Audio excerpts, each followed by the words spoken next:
Oliver Queen terombang-ambing oleh arus lautan yang akhirnya membawanya ke pinggiran pantai. Dia terbangun dari pingsannya di sebuah kepulauan Fiji. Dia sendirian, tidak ada yang tahu dia berada di mana. Dia lelah dan lapar. Semua ini dikarenakan oleh Hackett. Meskipun temannya, Hackett lah yang telah membuangnya ke laut, menganggap dirinya akan tenggelam. Dengan kapal pesiarnya yang dibawa, dengan jutaan uang yang telah dicuri oleh Hackett, Hackett tidak akan kesulitan untuk meyakinkan semua orang bahwasanya miliarder Oliver Queen terjatuh dari kapal pesiarnya dalam keadaan yang mabuk. Orang-orang menganggap Oliver Queen sudah tewas dan dia tidak bisa memikirkan satu orang pun yang akan merindukannya. Hutan menjulang menjadi tebing terjal. Tidak ada jalan, bangunan, kabel listrik, ataupun tanda-tanda kehidupan yang merupakan tempat tinggal manusia sama sekali. Yang dia butuhkan saat ini adalah dia ingin mencari air. Dengan rasa dahaganya, dia pun berjalan ke dalam hutan terdekat saat matahari menyinari kulitnya. Tengkoraknya terasa seperti kompor dapur yang bertekanan tinggi dan bersiap untuk meledak. Dehidrasi, paparan, dan gempa otak ringan lengkaplah sebuah resep untuk mabuk yang sempurna. Dan ironisnya, dia bahkan belum minum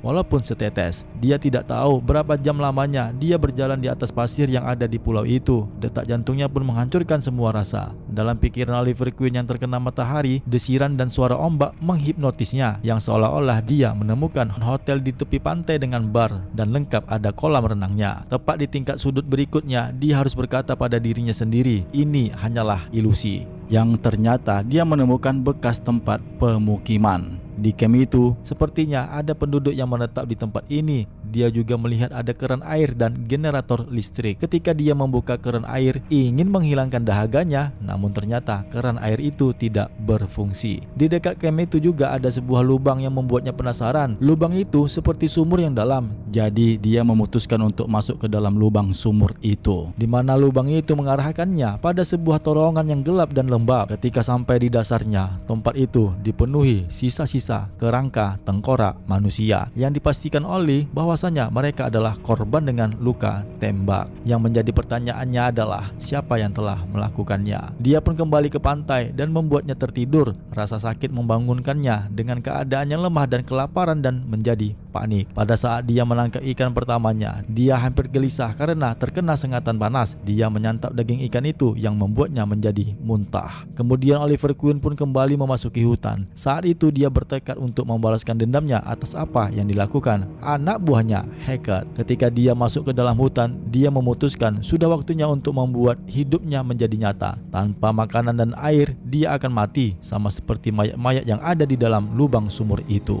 Dia harus mencari cara untuk mensterilkan air dengan cara mendidihkannya, dan itu berarti dia membutuhkan api. Yang kemudian dia pun membongkar mesin generator dan mengambil bagian-bagian penting darinya seperti ban, tangki bahan bakar, kabel listrik, dan yang lainnya. Dengan menggunakan paku berkarat, rebung, dan botol pecah untuk membuat anak panah yang dia lakukan untuk berburu ikan dan burung. Dia juga menggunakan sepotong kanvas layar yang digunakannya sebagai penutup di kepala untuk dapat melindungi dirinya dari sengatan matahari. Dengan membakar ikan buruannya, dia dapat bertahan hidup dan minum dengan air yang dimasaknya. Perkampungan desa itu adalah harta karun. Semua yang dia butuhkan ada di tempat itu. Sudah hampir sebulan dia tersesat di pulau itu sendirian. Dengan melakukan perburuannya, dia makan dan tidur. Selain itu, tidak ada hal lain yang penting menurutnya. Dia tinggal dekat dengan burung, ikan, monyet, ataupun rusa kecil yang sekali-kali dia temukan. Secara bertahap dia mulai mengerti. Dia paham dengan hal ini dan dia sadari bahwa untuk pertama kali dalam hidupnya dia bahagia. Karena menurutnya apapun yang hilang akhirnya telah dia temukan. Beberapa malam berlalu dan di malam itu Oli mendengar ada suara pesawat terbang yang dari kejauhan. Dia berlari keluar dari tempatnya dan menembakkan sinyal yang terbuat dari karet yang terbakar ke arah pesawat. Pesawat itu ternyata adalah pesawat amfibi dan pesawat itu mengarah ke arahnya si Oli. Menyangka bahwasanya pesawat itu akan turun mendarat, ternyata dugaan Oliver Queen salah karena seorang pria bersenjata mengeluarkan tubuhnya keluar dari pintu pesawat dan entah kenapa tiba-tiba dia menembaki Oliver Queen dengan senapan mesin yang bertubi-tubi. Meskipun dia sempat mengelak, pesawat itu terbang kembali lagi ke arahnya si Oli sambil melepaskan tembakannya bertubi-tubi, di mana Oliver Queen bersiap siaga membidik pesawat itu dengan busur anak panahnya.